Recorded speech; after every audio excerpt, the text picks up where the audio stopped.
In many quarters, there is a desperate need in America today, in America this week, for a healthy dose of religious humility. There are too many people getting too much face time on television who claim exalted status for Christianity and who are demeaning other faith traditions, particularly that of Islam. And my friends, this has got to stop. The trigger for this latest wave of intolerance is media coverage, many of you have seen it, about a plan to build a Muslim community center 2 blocks from Ground Zero. The center will have a mosque, an auditorium, and a pool. It is modeled after YMCAs and Jewish community centers all across the country. For all I know, it's got locker rooms and childcare. Now, to be very clear here, reasonable, faithful, caring people can disagree about how they feel about this facility being built so close to Ground Zero. But that does not justify the wave of fear and suspicion that has washed over this country over the last 10 days. The media are now calling this a wave of Islamophobia that is sweeping across America. I saw a story this week on CNN about a minister in Gainesville, Florida, who has declared September 11th of this year Burn the Quran Day. Thank you for your reaction. That was mine. This guy is a minister at a non-denominational church called the Dove World Outreach Center. He said all kinds of disparaging, insulting, inaccurate things about Islam that I'm not going to repeat from this pulpit. His message is about hate and fear, and I can assure you there is nothing in the Gospels, there is nothing in the teaching of Jesus Christ that says anything about burning the holy texts of other traditions. It is not there. The proposed burning of the Quran is obscene. It is not the work of peace. It is not the work of understanding. It is not the work of building bridges. It is insanity. Now, the good news is there are a lot of groups, a lot of churches, even the National Association of Evangelicals, who are condemning this action and urging the church to cancel their event. A conversation about God demands grace and openness, a willingness to learn, to have our own ideas challenged, our convictions questioned. These are the hallmarks of humility. When I was in seminary, I read from someone whose name is lost to me now, when you speak of God, your voice should shake a little. You know, Jesus had no time for religious know-it-alls. He saved some of his harshest criticism for church leaders, for the Pharisees, the religious leaders who were so certain about who was out and who was in, who was holy and unholy, clean and unclean. Jesus was forever taking all this religious certainty and turning it on its head. And we can only imagine what Jesus would have said about Pastor Terry Jones and his Burn the Quran campaign. I think he would say, this has got to stop. Followers of Islam believe that the Quran is a collection of revelations received by the Prophet Muhammad from God about 1400 years ago. They believe that Muhammad was the last of a series of prophets and teachers and messengers that included Adam, Moses, Jesus, Abraham, all names revered by us as well. The word Islam means peaceful surrender to the will of God.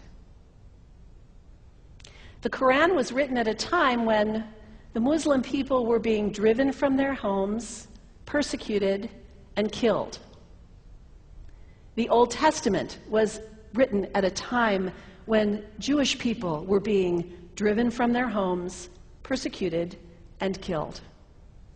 And religious scholars will tell you that most holy scriptures have stories of war and violence in them. Throughout history, most faiths have used these texts to justify violence. And if there's anyone in this room at this moment who's thinking that I've got it wrong, after church today, pull out your Bible and look up Psalm 137. And you'll see that our own text has passages that can make us uncomfortable. But also, like the Bible, the predominant message of the Quran is of peace and care and loving God, justice, care for the neighbor, care for the stranger. In the Bible, we have thou shalt not kill. In the Quran, we have whoever kills another, surely he is killing all of humanity.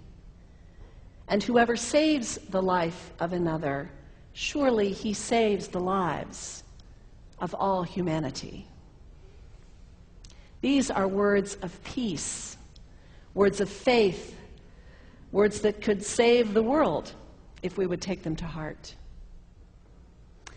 The second thing you can do, the next time someone sends you one of those emails demonizing Islam, delete it. Don't forward it. Don't participate in the stereotyping. Don't give in to your fear. It's okay to be a little afraid. We all have those emotions. Just don't give in to it. Don't sign on for it.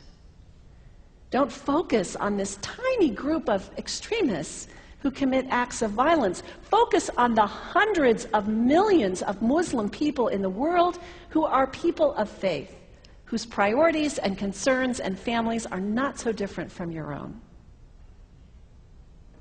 And third, when you think of Muslim people, think of individuals.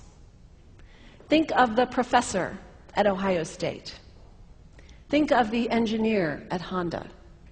Think of the teacher at the elementary school down the street. When you think of Muslim people, remember those who died on 9/11, not the hijackers. There was only a handful of them. Remember Mohammed Sunhami Hamandi. He was born in Pakistan. He came to the United States as a small child with his parents. He played high school football. He went to college. He became a part-time ambulance driver. He died, this Muslim young man, on 9/11, trying to rescue people and save lives. When you think of Muslim people, remember Mohammed Salahuddin Cloudhurry. He was a waiter at Windows on the World, which was at the top of the World Trade Center. He died that day. His wife had their baby 2 days later. When you think of Muslim people, remember Rama Salih. She was a woman, 28 years old. Her neighbors described her as fun and outgoing and generous. And she died on American Airlines Flight 11, 7 months pregnant with her first child. Remember the founder of the Islamic Circle of North America, who worked in the World Trade Center and also died on September 11th. That same group now is giving away tens of thousands of copies of the Quran in response to the campaign about burning the Quran. In the language of their own tradition, they are spreading words of faith and peace and hope.